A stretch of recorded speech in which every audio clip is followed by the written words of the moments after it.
Oui, Pékin a déjà construit 6 barrages sur le Mékong et une dizaine d'autres projets sont à l'étude. Alors pourquoi une telle frénésie? Parce que la Chine a besoin d'électricité et ces barrages fournissent de l'électricité hydraulique dont la Chine a tant besoin pour alimenter sa croissance. Désormais, Pékin contrôle donc le débit du fleuve Mékong. La Chine a la main sur le robinet et les enjeux sont colossaux. D'abord pour l'environnement, le Mékong possède les réserves en termes de biodiversité aquatique les plus importantes de la planète.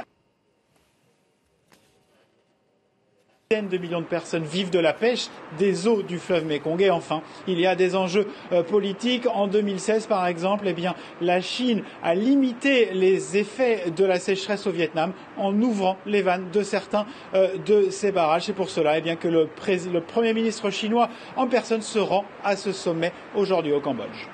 Pierre-Philippe, est-ce qu'on se dirige vers une guerre de l'eau ? La Chine est une puissance assoiffée. La Chine a besoin d'eau, spécialement dans le nord du pays, dans les régions particulièrement arides, comme par exemple autour de Pékin, qui se trouve à la lisière du désert de Gobi. Alors les autorités se sont lancées dans des vastes constructions de canaux et de barrages, mais l'eau crée des tensions, notamment avec le grand voisin indien.